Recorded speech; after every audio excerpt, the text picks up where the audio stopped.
देश में होने वाली तमाम व्यावसायिक परीक्षाओं में धांधली की खबर आने के बाद मोदी सरकार मुश्किलों में घिरी हुई है। एनटीए के बाद यूपीएससी सवालों में फंसी हुई है और अब यूपीएससी के अध्यक्ष के इस्तीफे की खबरें सामने आ रही हैं, जिसके बाद दावा किया जा रहा है कि केंद्र की मोदी सरकार को बचाने के लिए यूपीएससी अध्यक्ष की कुर्सी छीनी जा रही है। तो कैसे यूपीएससी के चलते मुश्किल में फंसी मोदी सरकार, देखिए ये रिपोर्ट। देश में परीक्षा कराने वाली तमाम केंद्रीय एजेंसियां सवालों में हैं। नीट परीक्षा कराने वाली एनटीए को लेकर पहले से ही विवाद चल रहा है और अब पूजा खेड़कर मामले के चलते यूनियन पब्लिक सर्विस कमीशन यानी यूपीएससी भी विवादों में फंस गई है।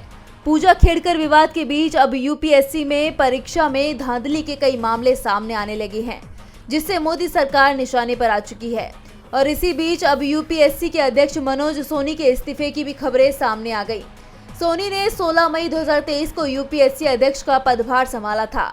उनका कार्यकाल 6 साल के लिए था, यानी 2029 तक उनका कार्यकाल था, लेकिन 5 साल पहले ही उन्होंने अपने पद से इस्तीफा दे दिया। मनोज सोनी को पीएम मोदी का बेहद करीबी माना जाता है।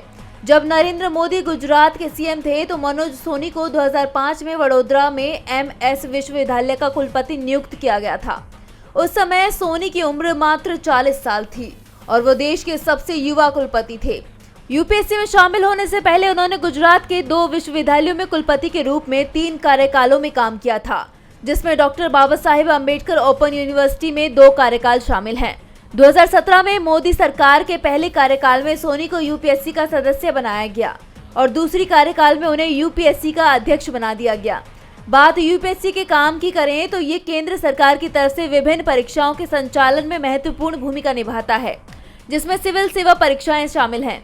ये संस्थान आमतौर पर आईएएस, आईएफएस, आईपीएस और केंद्रीय सेवाओं में प्रतिष्ठित पदों के लिए उम्मीदवारों की सिफारिश करता है। लेकिन पिछले दिनों से यूपीएससी की सबसे ज्यादा चर्चा आईएएस अधिकारी पूजा खेड़कर को लेकर हो रही है, जिन्होंने कथित तौर पर सिविल सेवाओं में प्रवेश पाने के लिए अपने डॉक्यूमेंट्स में जालसाजी की थी। डीवी लाइव की रिपोर्ट।